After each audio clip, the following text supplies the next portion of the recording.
जिसको कि हम कंटिन्यूअसली पढ़ रहे हैं। सेट वेट अनिट धातुएं कैसे पहचाने, ये तो पूरा का पूरा प्रोसेस है, पूरा का पूरा नियम है। यदि आपने फर्स्ट ग्रेड सेकंड ग्रेड का या ग्रामर का कोर्स परचेस किया है तो उसमें बहुत बढ़िया तरीके से समझा रखा है। और यदि आप हमारे नेट के स्टूडेंट हैं तो नेट के पाठ्यक्रम में भी जब धातु या तिंगंत वाला टॉपिक चलेगा तब बताएंगे, ठीक है। अभी वैदिक साहित्य चल रहा है। चलिए आ जाइए, हम बात कर रहे थे ऋग्वेद में, है ना, वैदिक साहित्य की बात कर रहे थे। देखो इससे पहले जो क्लास हुई थी, उसकी लास्ट लाइन कुछ ऐसी थी कि संपूर्ण ऋग्वेद की शब्द संख्या, है ना, इससे पहले वाला पीडीएफ देख लीजिए आप, या जो लोग लिख रहे थे वो अपने कंटेंट में देख लो। संपूर्ण ऋग्वेद की शब्द संख्या कुछ इस प्रकार से लिखी हुई थी।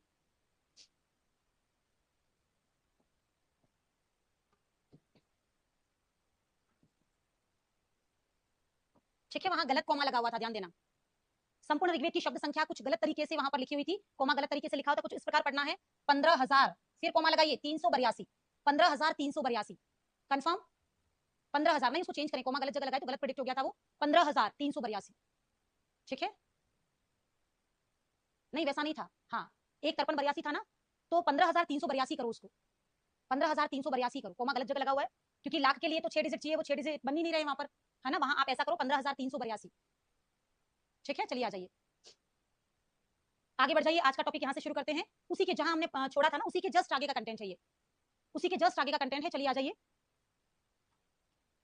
15,382 वैसा कर दो उसको। चलिए आ जाइए, हम पढ़ रहे थे वैदिक साहित्य, और वैदिक साहित्य में हमने पढ़ना स्टार्ट किया है कि ऋग्वेद में, देखो ऋग्वेद ही हमारा चल रहा था, ऋग्वेद है ना, ऋग्वेद हमारा चल रहा था। ऋग्वेद में हमने पढ़ना स्टार्ट किया था कि ऋग्वेद में सर्वाधिक प्रयुक्त छंद, ये प्रश्न बहुत ज्यादा बार पूछा गया है, ऋग्वेद में सर्वाधिक कौन सा छंद प्रयुक्त हुआ है। ऋग्वेद में जो छंद सर्वाधिक प्रयुक्त हुआ है उसका नाम है त्रिष्टुप। ऋग्वेद में सर्वाधिक प्रयुक्त छंद का नाम है त्रिष्टुप। अब हमें ये करना है कि त्रिष्टुप के बाद क्रमशः कौन कौन से छंद प्रयुक्त हुए। तो त्रिष्टुप के बाद गायत्री और अनुष्टुप भी हैं जो कि क्रमशः प्रयुक्त हुए हैं। तो आपको इस तरीके से याद रखना है कि ऋग्वेद में सर्वाधिक प्रयुक्त छंद का नाम ऐसा है त्रिगाज। त्रिगाज याद कर लो, यानी कि त्रिष्टुप गायत्री और जगती। त्रिगाज यानी कि त्रिष्टुप गायत्री और जगती। ठीक है, ऋग्वेद में सर्वाधिक प्रयुक्त छंद के नाम है त्रिगाज, और त्रिगाज का मतलब है त्रिष्टुप गायत्री और अनुष्टुप नहीं है, त्रिगाज है ना, त्रिष्टुप गायत्री और जगती, त्रिष्टुप गायत्री और जगती, ऐसा करें आप, त्रिष्टुप गायत्री और जगती ये वैदिक छंद है, त्रिगाज करना है, त्रिष्टुप गायत्री और जगती, त्रिगाज। ठीक है, चलिए आगे बढ़े। ऋग्वेद में सृष्टि उत्पत्ति संबंधी सूक्त, देखो हमने कहा था ऋग्वेद में दार्शनिक सूक्त जो हैं वो तो थे हिरण्यगर्भ, पुरुष, नासदी और वाक, वो तो थे हिरण्यगर्भ, पुरुष, नासदी और वाक, वो थे दार्शनिक सूक्त। लेकिन यदि अपन सृष्टि उत्पत्ति संबंधी सूक्तों की बात करें तो ऋग्वेद में सृष्टि उत्पत्ति संबंधी सूक्त थे हिरण्यगर्भ, पुरुष और नासदीय, ये सृष्टि उत्पत्ति संबंधी है, क्योंकि वाक में सृष्टि उत्पत्ति की कोई बात नहीं कही गई है। कंफर्म। ऋग्वेद में सर्वाधिक प्रयुक्त छंदों के नाम है त्रिगाज, त्रिगाज, त्रिष्टुप गायत्री जगती, त्रिगाज, ट्रिक लिख दीजिए। फिर हम कह रहे हैं ऋग्वेद में किन किन सूक्तों में सृष्टि उत्पत्ति है, तो ये हमें डिटेल से पढ़ने हैं। हम कह रहे हैं हिरण्यगर्भ, पुरुष और नासदीय, हिरण्यगर्भ, पुरुष और नासदीय। ठीक है, हिरण्यगर्भ, पुरुष और नासदीय। आप साक्षी तिवारी कह रहे विराट, प्रकृति और जगती, ये ज्यादा नहीं है, सबसे ज्यादा त्रिष्टुप है ना, सबसे ज्यादा त्रिष्टुप है, फिर गायत्री है। गायत्री तो हमारे ऋग्वेद के पहला मंत्र आपका अग्नि मिले पुरोहितम, अग्नि सूक्त में भी गायत्री है, तो सबसे पहले त्रिष्टुप है, फिर गायत्री है, फिर जगती है। कंफर्म, किसी पासबुक से नहीं पढ़ना, बिल्कुल प्रामाणिक पुस्तकों से पढ़ना है, आपका सही आंसर हो जाएगा त्रिष्टुप गायत्री जगती। फिर हम बात करें ऋग्वेद में सृष्टि उत्पत्ति कहां कहां हुई, तो हिरण्यगर्भ, पुरुष और नासदीय, ये सृष्टि उत्पत्ति की बातें बता रहे हैं, और इनके साथ आप वाक जोड़ देते हो, इनके साथ आप प्लस वाक कर देते हो, तो ये चले जाएंगे कहां पर, दार्शनिक में। प्लस वाक करने पर ये चले जाएंगे कहां पर, दार्शनिक में। ठीक है, जल्दी से बढ़े। हम कह रहे हैं ऋग्वेद अध्ययन की परंपरा पेल ऋषि से प्रारंभ हुई है। आपको पता है कि कृष्ण द्वैपायन वेद व्यास ने अपने 4 शिष्यों को बुलाकर चारों वेदों का अध्ययन करवाया, तो ऋग्वेद पेल, ऋग्वेद के कौन थे, पेल थे। कंफर्म। अति जगती छंद में कितने वर्ण होते हैं बताइए, नेट के एग्जाम में आया था। ठीक है, करना कुछ भी नहीं, बहुत अच्छी ट्रिक है, बहुत अच्छी ट्रिकी तरीके से हम लोग पढ़ाएंगे यहाँ पर कि गायत्री, उष्णिक, अनुष्टुप, रहती, पंक्ति, त्रिष्टुप, जगती, अति जगती, शकवरी, अति शकवरी, धृति, अति धृति, इस प्रकार से पूरा सा पूरा ट्रिक बताएंगे, और ट्रिक के आधार पर हम लोग कराएंगे। ठीक है, ये पूरा का पूरा इसी है ना, ये आपका वैदिक साहित्य जो है ना, उसी में वैदिक छंद आएगा, वहां पर है ये कंटेंट। ठीक है, उस समय बता दिया जाएगा पूरा का पूरा, सारे के सारे 24 छंद जो है उनका लिखकर उनकी ट्रिक यहाँ लिखनी पड़ेगी, ऐसा है पूरा का पूरा, तो ये कंटेंट यहाँ आ जाएगा। ठीक है, चलिए आ जाइए, हम बात कर रहे हैं ऋग्वेद में सर्वाधिक प्रयुक्त छंद कौन है, त्रिगाज, त्रिगाज। फिर हम बात कर रहे हैं कि ऋग्वेद में सृष्टि की उत्पत्ति वाले सूक्त कितने हैं, तो वो हैं हिरण्यगर्भ, पुरुष और नासदीय, उसमें यदि आप वाक जोड़ देते हो तो दार्शनिक श्रेणी में चले जाएंगे। ऋग्वेद अध्ययन की परंपरा कहां से शुरू हुई, ऋग्वेद के आचार्य हैं कौन, पेल, और पेल शिष्य हैं किसके, बिल्कुल कृष्ण द्वैपायन वेद व्यास के। आगे बढ़ो, ऋग्वेद के महत्वपूर्ण सूक्त, ऋग्वेद के कौन कौन से सूक्त महत्वपूर्ण हैं, अग्नि 1.1, ऋग्वेद के महत्वपूर्ण सूक्त हम पढ़ रहे हैं। सबसे पहले आ जाइए, अग्नि सूक्त 1.1, इंद्र सूक्त 2.12, पुरुष 10.90, नासदीय 10.129, ऋग्वेद के सूक्तों की बात कर रहे हैं। अग्नि 1.1 याद करना है, पाठ्यक्रम में भी है, इंद्र 2.12 याद करना है, पाठ्यक्रम में भी है, पुरुष 10.90, नासदीय 129, नासदीय में न है और लास्ट में नो आना चाहिए, नासदीय में न है और पीछे नो आना चाहिए, नासदीय 129, अग्नि 1.1, इंद्र 2.12, पुरुष 10.90, नासदीय 10.29, और नासदीय के जैसा ही हिरण्यगर्भ है तो हिरण्यगर्भ 10.121, और वाक सूक्त 10.125, संज्ञान सुक्त 10.191, ये तो कंठस्थ करने ही है, ये तो कंठस्थ करने ही है, कंफर्म। आ जाइए अग्नि 1.1 लर्न कर लो थोड़ा सा। अग्नि 1.1, इंद्र 2.12, इंद्र दूसरे नंबर पे है तो 2.12, पुरुष नासदीय हिरण्यगर्भ, फिर सारे 10 पॉइंट वाले हैं देखो, पुरुष नासदीय हिरण्यगर्भ वाक और संज्ञान। अग्नि सबसे पहले आएगा तो 1.1, इंद्र दूसरे नंबर पे आया तो 2.12, इसके बाद सारे के सारे 10 पॉइंट वाले हैं। और 10 पॉइंट वाले में कैसे याद करना है, पुरुष 10.90 है, याद है पुरुष क्या है 10.90, नासदीय में 9 आ रहा है, नासदीय में कौन आ रहा है 9, तो 10.129, हिरण्यगर्भ 10.121, वाक 10.125, और संज्ञान लास्ट है 10.191। याद करना ही था, कंफर्म। ये बेसिक चीजें, इनमें मैच द कॉलम मिलान कीजिए, ऐसे सामान्य प्रश्न आते हैं, तो ये करना ही था आपको। ठीक है, बढ़े आगे, चलिए आ जाइए। ऋग्वेद के महत्वपूर्ण संवाद सूक्त, ऋग्वेद के महत्वपूर्ण संवाद सूक्त, पुरूर्वा उर्वशी संवाद 10.95, ऋग्वेद के महत्वपूर्ण संवाद सूक्त है ना। संवाद सूक्तों को आपको याद करना है, आपके पाठ्यक्रम में भी है। हम कह रहे हैं पुरूर्वा उर्वशी संवाद 10.95, विश्वामित्र नदी, नदी ऐसे, नदी का पानी ऐसे बहता है ना, तो आप इस तरह से बना दीजिए 3.33, नदी का पानी कुछ इस तरह से बहता है, बचपन में हम ऐसे ही बनाते थे, तो 3.33 बना दो। फिर यम और यमी सेम नाम है तो 10.10, यम यमी सेम नाम है तो 10.10 कर दो उसको, यम यमी 10.10, यम यमी 10.10, विश्वामित्र नदी 3.33, ये रहा नदी को बहता हुआ बना दो। पुरूर्वा उर्वशी है ना, बाकी सारे देखो नदी को छोड़ के बाकी सारे 10 पॉइंट वाले ही है, तो पुरूर्वा उर्वशी 10.95, उर्वशी के साथ 95 संख्या लगा दो, याद रहेगा, पुरूर्वा उर्वशी 10.95। पूजा जी कौशिक ब्लेस यू बेटा, खूब अच्छे से पढ़ो, ठीक है, चलिए आ जाइए। पुरूर्वा उर्वशी 10.95, विश्वामित्र नदी सेम नाम है, नदी बहती है तो 3.33, यम यमी 10.10, यम यमी 10.10, शर्मा पाणी संवाद, शर्मा पणी संवाद। अब देखो शर्मा पणी संवाद को कैसे याद रखना है, 10 पॉइंट तो आपका ही है, पणी में ये ना है ना, इसको 0 कर दो तो अपने पास भी ये 108, पणी में बीच में 0 है तो अपने पास भी 108 बीच में 0 वाला, शर्मा पणी 10 पॉइंट तो है ही है, पणी मतलब बीच में 0 है तो अपने पास भी बीच में 0 वाला 108, कंफर्म। शुरू करें। पुरूर्वा उर्वशी 10.95 कंठस्थ कर लो, विश्वामित्र नदी, नदी बहती है वैसा है तो 3.33 कर दो, यम और यमी नाम सेम है तो 10.10 कर दो, यम यमी 10.10, शर्मा पणी, पणी जो है उसमें बीच में 0 आ रहा है तो अपना भी बीच में 0 यानी कि 108 कर दीजिए, कंफर्म।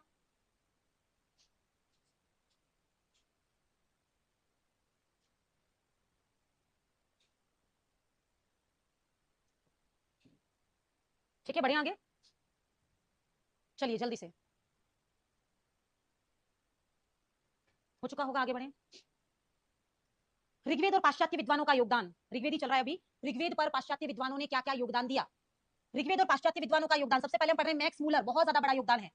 मैक्स मूलर ने मूल काम किया, मूल के नीचे अंडरलाइन करो, हाईलाइट करो, मैक्स मूलर ने मूल काम किया, इन्होंने सायण भाष्य सहित, यानी कि सायण ने ऋग्वेद पर जो भाष्य लिखा, माधवीय वेदार्थ प्रकाश, उसके सहित ऋग्वेद का संपादन कर दिया, यानी ऋग्वेद का प्लस सायण का ऋग्वेद भाष्य दोनों का संपादन किया, यानी कि छपवाया, उसको प्रेस में जाके छपवाया, छपवाया यानी बहुत सारी कॉपीज बनी, बहुत सारी कॉपीज बनी, इसीलिए तो ये ऋग्वेद लगभग घर घर में पहुंच गया, सभी लाइब्रेरीज में, सभी बड़े बड़े इंस्टीट्यूट में, रिसर्च सेंटर में पहुंच गया। फिर से बात करें, ऋग्वेद पर पाश्चात्य विद्वानों ने क्या क्या कार्य किया, जो बहुत इंपॉर्टेंट है वही बता रही हूँ, प्रामाणिक पुस्तकों में, कपिल देव द्विवेदी में, इत्यादि में तो 15-15, 20-20 है, पर माइंड की भी कैपेसिटी होती है, वो बहुत ज्यादा, 20 भी मैं लिखवा दूं, नोट्स लिखना एक अलग चीज है, पर माइंड में कितनी चीज रहती है वो अलग चीज है। हम नोट्स बनाते समय 25 भी पाश्चात्य विद्वान लिख देंगे, लेकिन हमारे माइंड में कितने रहेंगे, ये इंपॉर्टेंट चीज है।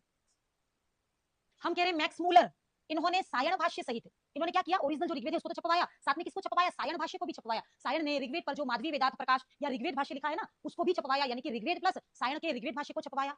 ओमकार जी वर्मा, मैंने इस बार नेट में पूछा था ये प्रश्न, बहुत अच्छी बात है, ठीक है। मैक्स मूलर ने मूल काम किया, अब मूल काम यही तो है, ऋग्वेद को ऋषियों ने लिख दिया, लेकिन ऋषियों ने तो एक कॉपी बनाई, लेकिन उसको यदि मैक्स मूलर ने छपवा दिया, उसकी हजारों कॉपियां प्रेस में निकलने लगी, तभी तो लाइब्रेरी में, रिसर्च सेंटर में, घर घर में ऋग्वेद पहुंचा, तो ये तो सबसे मूल काम था, और मूल काम तो कौन करेगा, मैक्स मूलर। मैक्स मूलर का समय है 1849 से 75, ऐसा आप कर सकते हो, 18 से 49 यानी कि आप बड़ा बड़ा आंकड़ा करो तो 50 से 75, 1800 देखो 1900 तो हो नहीं सकते, 1900 यानी कि तो अभी हो जाएंगे, तो मैक्स मूलर तो बहुत पहले हुए ना, तो 18वीं 1800 होंगे, और आप ऐसा करो 50 से 75, ऐसा फिक्स आंकड़ा याद रहेगा, 1850 से 75, बार बार पूछूंगी, जब जब हम पढ़ेंगे याद हो जाएगा। मैक्स मूलर का समय क्या है, 1850 से 75, बड़ा आंकड़ा है, याद हो जाएगा, ठीक है। चलिए फिर से बात करें, मैक्स मूलर ने क्या काम किया, मैक्स मूलर ने मूल काम किया, उन्होंने ओरिजिनल ऋग्वेद को और सायण के ऋग्वेद भाष्य को छपवाया, जिससे ऋग्वेद घर घर में पहुंच गया। फिर हम बात करें कि मैक्स मूलर का समय क्या था, 1900 का तो हो नहीं सकता, तो 1800 कहां से लेकर 50 से लेकर 75 तक उनका समय है।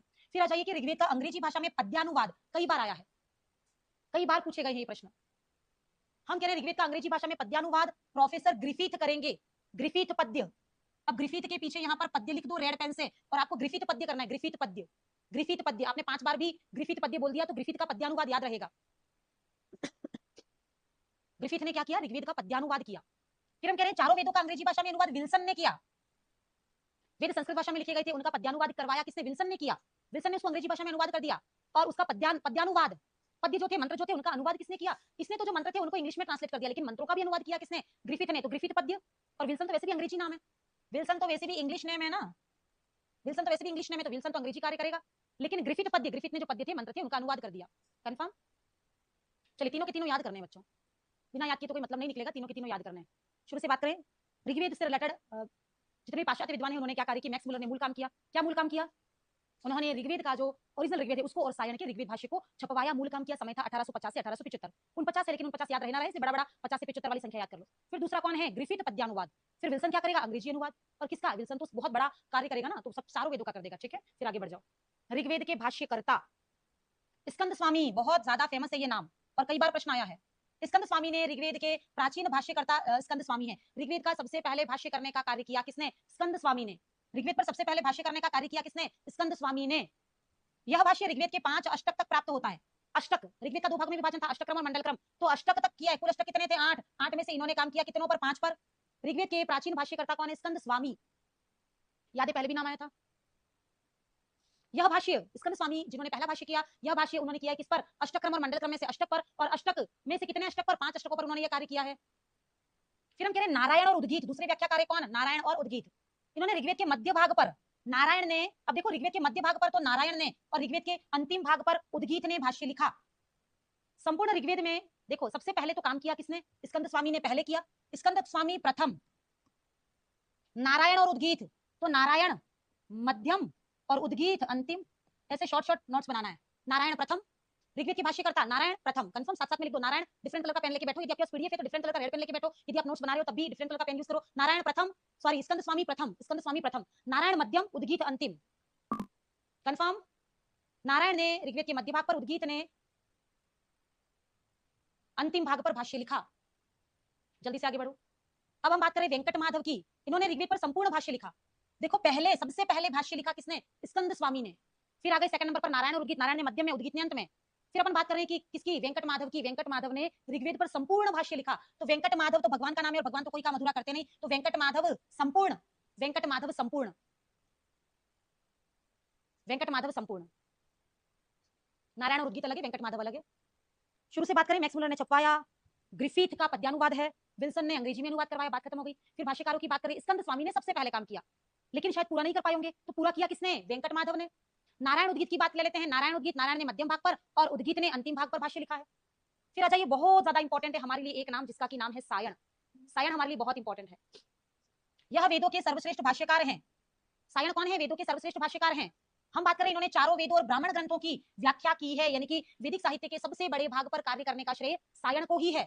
यानी कि सायण वेदों के सबसे अच्छे व्याख्याकार हैं। इन्होंने चारों वेदों ब्राह्मण ग्रंथों पर भी काम किया, यानी उनकी भी व्याख्या की है, उनका भी भाष्य किया है। इनकी वैदिक व्याख्या का आधार यज्ञ प्रक्रिया है। हाईलाइट करें, यज्ञ प्रक्रिया, मतलब ये याज्ञिक भाष्यकार है। निम्नांकित में से कौन एक याज्ञिक भाष्यकार है? ऐसा भी नाम आता है कई बार। तो सायण कौन है? याज्ञिक भाष्यकार हैं, यज्ञ प्रक्रिया के आधार पर भी अपना कार्य करते हैं, अर्थात ये याज्ञिक भाष्यकार है। याज्ञिक भाष्यकार कई बार नाम आया है। इन्होंने अपना प्रथम भाष्य कृष्ण यजुर्वेद की 33वीं संहिता पर किया। हाईलाइट करें, बहुत इंपॉर्टेंट। इन्होंने अपना प्रथम भाष्य कृष्ण यजुर्वेद की 33वीं संहिता पर किया, बहुत इंपॉर्टेंट बात। सायण कौन है? वेदों के सर्वश्रेष्ठ भाष्यकार हैं। इन्होंने 4 वेद ब्राह्मण ग्रंथों पर भी भाष्य लिखा। और फिर अपन कह रहे हैं कि इन्होंने जो भाष्य लिखा उसका आधार, यानी कि स्टडी का आधार था कौन? यज्ञ प्रक्रिया, यानी कि याज्ञिक भाष्यकार हैं। इन्होंने सबसे पहला कार्य जो किया वो कृष्ण यजुर्वेद की 33वीं शाखा का भाष्य लिखा था। तो देखो, याज्ञिक प्रक्रिया, यज्ञ प्रक्रिया इंपॉर्टेंट है, कृष्ण यजुर्वेद की 33वीं संहिता बहुत इंपॉर्टेंट है।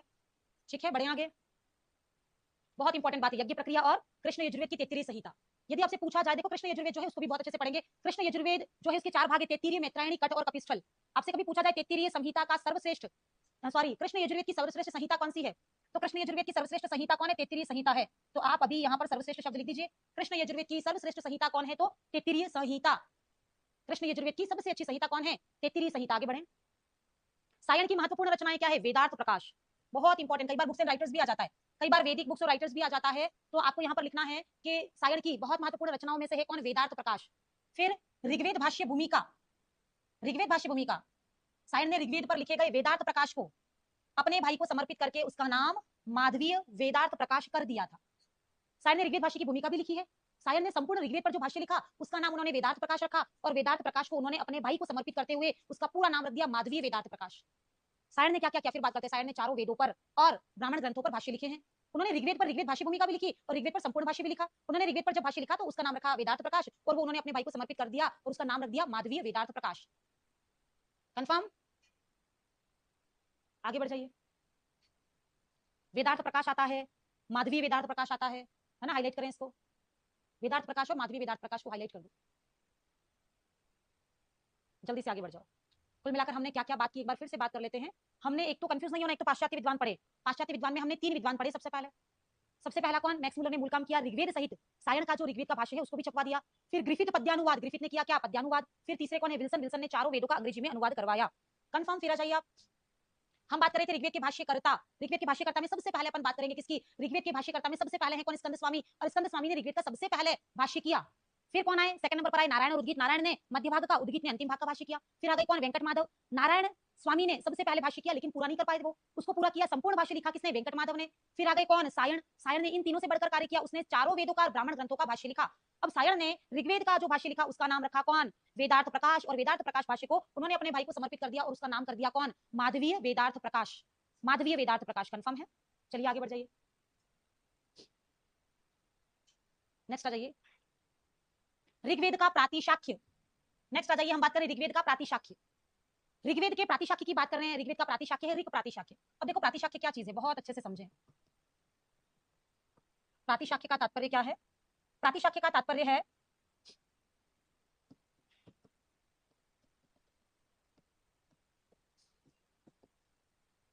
वेदों में निहित व्याकरण। प्रातिशाख्य का तात्पर्य है वेदों में निहित व्याकरण। बिल्कुल, अंजू सेनी आपके मैडम, आपकी क्लास से बहुत क्वेश्चन आए थे एग्जाम में, बहुत हेल्प मिली थी इस बार के नेट एग्जाम में, बहुत अच्छी बात है। काफी स्टूडेंट्स ने तो मुझे ये मैसेज किया था कि मैडम आपने जितनी भी नेट की और असिस्टेंट प्रोफेसर की मैराथन क्लासेस या टेस्ट सीरीज यूट्यूब पर डाली हुई है, लगभग उनसे ही सारा पेपर बन गया था। तो डिटेल स्टडी करवाकर हम लोग बहुत सारे ऑब्जेक्टिव और बहुत सारे नेट के और असिस्टेंट प्रोफेसर के टेस्ट लाते हैं और लगभग उनसे ही सारा पेपर आ गया था। तो इस बार का नेट का पेपर बहुत अच्छा गया है छात्रों का। पिछली बार जैसे कि 20-25 नेट के सिलेक्शन और कम से कम 7-8 जीआरएफ सिलेक्शन थे हमारे पास, इस बार मुझे लगता है कि उससे दुगुने होंगे। और जो हम अभी लाइव पढ़ रहे हैं उससे तो मैं कह सकती हूँ कि अनलिमिटेड सिलेक्शन अब होने वाले हैं, क्योंकि हम लोग बिल्कुल प्रामाणिक 10 पुस्तकों से नोट्स बनाकर फिर यहाँ टाइप करवा रहे हैं, फिर पढ़ा रहे हैं। अभी कल एक स्टूडेंट का मैसेज था कि मैडम हमेशा आपने लिखकर पढ़ाया है, आप लिखकर पढ़ाओ। क्योंकि देखो पिछली बार मतलब अभी 2 साल पहले जो नेट का बैच था, अभी लास्ट टाइम वो, और उसमें डिफरेंस ये है कि यहाँ पर हर चीज बहुत डिटेल में है। और यदि मैं इतना डिटेल में लिखूंगी ना एक एक लाइन को, तो ये कोर्स आपका 1.5 साल 2 साल में भी खत्म नहीं होगा। इसलिए अच्छा है कि हम लोग, मैं पूरा नोट्स पढ़ती हूँ 10 बुक से, उसको लिखती हूँ रजिस्टर में, वो टाइप होता है, वो टाइप होकर यहाँ पर पीडीएफ फॉर्म में आता है। पीडीएफ फॉर्म में आने से 2 फायदे हैं, एक तो आप लोगों के पास भी लिखने का टाइम बच जाता है, आपका पूरा का पूरा फोकस लर्निंग पे रहता है, आपको शॉर्ट नोट्स ही बनाना है। दूसरा ये कि मैं इतना लिखूंगी तो ये जो क्लास 1 घंटे में खत्म होगी, ये 3 घंटे में खत्म होगी, तो टाइम ज्यादा लगेगा, कोर्स आपका 2 साल में खत्म होगा। जबकि हमें तो एक प्लान तो यही करना है कि हमें भी दिसंबर वाले में लगभग कोर्स करना है ना। ये मेरा टारगेट है, इसीलिए मैं नहीं चाहती कि लाइव बैच कम से कम 1.5-2 साल में खत्म हो। लाइव बैच खत्म होना चाहिए 7-8 महीने में, और 7-8 महीने वाले पीरियड को भी किस तरीके से हम करें कि इस बार दिसंबर वाला एग्जाम आपका बढ़िया से हो जाए। तो उस टारगेट की वजह से हम लोग यहाँ पर पीडीएफ लेकर आ रहे हैं। पीडीएफ भी किसी और का नहीं है, पीडीएफ भी मेरा 10 प्रामाणिक पुस्तकों को पढ़ के बनाए गए नोट्स की टाइपिंग का, और टाइपिंग होकर फिर ये यहाँ पर आता है। इससे समय बचता है मेरा भी और आपका भी। बिल्कुल, मौसम पटेल आप कह रहे हैं पिछले साल हमने कोर्स दिया था, पूरा साल भर लिखने में ही चला गया। सही बात है ना।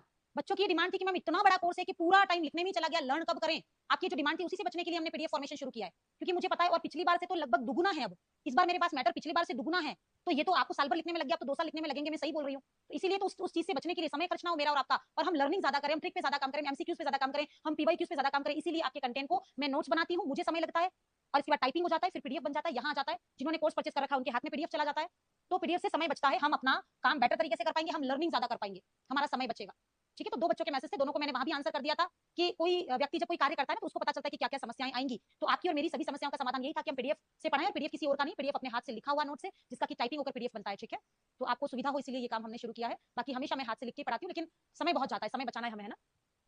ऋग्वेद का प्रातिशाख्य, अब हम बात कर रहे थे कि प्रातिशाख्य क्या चीज है, तो हम कह रहे थे यहाँ पर प्रातिशाख्य क्या है, वेदों में निहित व्याकरण को प्रातिशाख्य कहते हैं। अब देखो कई बार ऐसा प्रश्न आता है, प्रातिशाख्य का संबंध कौन से वेदांग से है, ऐसा भी प्रश्न आता है। प्रातिशाख्य का संबंध कौन से वेदांग से है, ऐसा प्रश्न आता है। ठीक है, प्रातिशाख्य का संबंध कौन से वेदांग से है, तो प्रामाणिक पुस्तकें जो है उनमें लिखा हुआ है कि प्रातिशाख्य का संबंध सबसे पहले तो शिक्षा ग्रंथ से है, क्योंकि शिक्षा ग्रंथों में उच्चारण प्रक्रिया सिखाई जाती है, स्वर वर्णात उच्चारण प्रकारो यत्र शिक्ष्यते सा शिक्षा। तो जहां पर शिक्षा ग्रंथ है ना, शिक्षा वेदांग जो है उससे संबंध है प्रातिशाख्य का। शिक्षा के बाद आपका व्याकरण वेदांग से है, शिक्षा के पश्चात आपका व्याकरण वेदांग से है, और इसके पश्चात आपका निरुक्त वेदांग से है। ये लिख दीजिएगा प्लीज, क्रमशः पूछा गया बाय द वे। प्रातिशाख्य का मतलब है वेदों में निहित व्याकरण। प्रातिशाख्य का संबंध कौन कौन से वेदांगों से, ये प्रश्न आता है कई बार। तो प्रातिशाख्य का संबंध शिक्षा वेदांग, व्याकरण वेदांग और क्रमशः निरुक्त वेदांग से है। एक ही चूज करना हो तो शिक्षा करोगे, एक ही चूज करना होगा ना तो शिक्षा करोगे। लेकिन शिक्षा यानी कि स्वर वर्ण को बोलना, फिर व्याकरण, व्याकरण में भी तो बोलना, उच्चारण कैसे करना, उच्चारण स्थल व्याकरण की भी विषय वस्तु है। निरुक्त में व्युत्पत्तियां हैं, ये भी व्याकरण की ही चीजें हैं। तो सबसे पहला ये तीनों आ गए और एक ही पूछे तो शिक्षा करना, क्रमशः पूछे तो शिक्षा व्याकरण निरुक्त तीनों करना। निम्नांकित में से, और सुनिए, निम्नांकित में से प्रातिशाख्य का संबंध किस वेदांग से नहीं है, निम्नांकित में से प्रातिशाख्य का संबंध किस वेदांग से नहीं है, ऐसा आए तो शिक्षा व्याकरण निरुक्त हो तो होंगे। ज्योतिष आ गया तो ज्योतिष को क्रॉस करना। सब तरीके से चीजें सिखा दी मैंने, ठीक है। उतार लीजिए इस कंटेंट को, उतारो एक बार के लिए जल्दी से। चलिए, हो चुका होगा। ऋग्वेद का प्रातिशाख्य का नाम है ऋक प्रातिशाख्य, कंफर्म। ऋग्वेद के प्रातिशाख्य का नाम है ऋक प्रातिशाख्य, और ऋग्वेद का जो प्रातिशाख्य है, प्रातिशाख्य का मतलब है वेदों में निहित व्याकरण।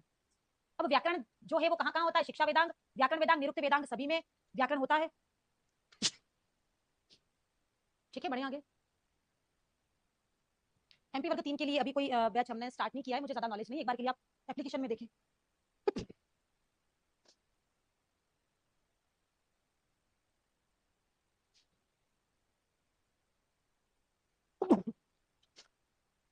ठीक है, हम बात करें यहाँ पर ऋग्वेद के प्रातिशाख्य की। ऋग्वेद के प्रातिशाख्य का नाम है ऋक प्रातिशाख्य। ऋक प्रातिशाख्य के रचयिता है आचार्य शौनक।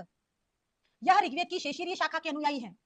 ऋग्वेद के प्रातिशाख्य का नाम है ऋक प्रातिशाख्य। ऋक प्रातिशाख्य के रचयिता कौन है, शौनक। और यह ऋक प्रातिशाख्य जो है, ध्यान दीजिएगा, ये ऋग्वेद की शेषीय शाखा के अनुयायी है, कौन, शौनक। ऋग्वेद का प्रातिशाख्य ऋक प्रातिशाख्य, ऋक प्रातिशाख्य के रचयिता कौन है, शौनक। और शौनक किस संप्रदाय के अनुयायी है, तो शेषीय शाखा के। यानी कि एग्जाम में अभी बिफोर लास्ट ईयर प्रश्न पूछा था कि शेषीय शाखा का संबंध कौन से वेद से है, तो ऋग्वेद से। हर प्रश्न को डिटेल आपके समक्ष लाने का प्रयास कर रहे हैं। इस डिटेल बेच से लगभग 95 प्लस है ना, 95 प्लस क्वेश्चन बैठेंगे, ये मेरा प्रॉमिस है आपसे। और 95 प्लस क्वेश्चन बैठ जाते हैं तो सिलेक्शन क्या, जेआरएफ पक्का है आपका। सभी बेच में छूट मिलेगी, 17 जुलाई से 27 जुलाई तक ऑफर आने वाला है, तब है ना, तब तक के लिए वेट कर लीजिए। चलिए, आज की विषय वस्तु यहीं तक पढ़ेंगे कि ऋग्वेद का प्रातिशाख्य, ऋक प्रातिशाख्य, इसके रचयिता आचार्य शौनक है, और ये ऋक प्रातिशाख्य है, इसके रचयिता शौनक जो है वो ऋग्वेद की शेषीय शाखा के अनुयायी है। फिर हम कह रहे हैं ऋक प्रातिशाख्य में 18 अध्याय है, आपके पाठ्यक्रम में ऋक प्रातिशाख्य है। ऋक प्रातिशाख्य को हम लोग डिटेल से पढ़ेंगे। ऋक प्रातिशाख्य में 18 अध्याय है, और ऋक प्रातिशाख्य का अन्य नाम पार्षद या परिषद सूत्र, इसको भी लर्न करें। ऋक प्रातिशाख्य का अन्य नाम पार्षद या परिषद सूत्र है, कंफर्म। ऋग्वेद का प्रातिशाख्य, ऋक प्रातिशाख्य रचयिता कौन है, शौनक है। शौनक किस शाखा के अनुयायी है, ऋग्वेद की शेषीय शाखा के अनुयायी है। फिर ऋक प्रातिशाख्य जो है मतलब ऋग्वेद में निहित व्याकरण। ऋक प्रातिशाख्य का मतलब हो गया कि ऋग्वेद में जितनी भी भाषा संबंधी बातें हैं, ऋग्वेद में जितना भी व्याकरण है, उसको निकालकर एक पुस्तक बनाई गई जिसका नाम रख दिया ऋक प्रातिशाख्य। ऋक प्रातिशाख्य में अध्याय कितने हैं, 18। और इस ऋग्वेद के व्याकरण यानी कि ऋक प्रातिशाख्य का अन्य नाम पार्षद या परिषद सूत्र है। प्रातिशाख्य क्या है, तो वेदों में निहित व्याकरण है। प्रातिशाख्य का संबंध किस वेदांग से है, तो सबसे पहले सबसे ज्यादा तो है शिक्षा वेदांग से, फिर क्रमशः व्याकरण और निरुक्त वेदांग से भी इसका संबंध है, कंफर्म। इस तरह की विषय वस्तु को आपको याद करना है। आज के लिए इतना ही। वेदों का रचना काल, कल की सबसे अच्छी क्लास है ना, सबसे अच्छी क्लास कल शुरू होगी आपकी। बहुत लेवल के प्रश्न आते हैं, लेवल के, और यहाँ पर इतना सरलतम तरीके से, इतना गजब के ट्रिकी तरीके से मैं आपको उंगलियों पर करवा दूंगी कि वेदों का रचनाकाल क्या है। वेदों के रचनाकाल में सबसे पहला प्रयास किसने किया, ज्योतिष को किसने आधार माना, है ना, ध्रुव तारे को, मितानी शिलालेख को, बौद्ध साहित्य को किसने आधार माना, और किसका समय क्या है, मैच द कॉलम। बहुत गजब का लेसन है कल का आपका, और ये लेसन कम से कम 1-1.5 घंटे का है, तो मैं आज इसको शुरू नहीं करूंगी क्योंकि क्रेज खत्म हो जाएगा आधा आधा करने से, इसलिए इसको बेसिक से वेदों के रचनाकाल को टोटली कल पढ़ेंगे, और बहुत शानदार कंटेंट है ये। और मैंने आपसे ये कहा था कि आप अपने हाथ में हमेशा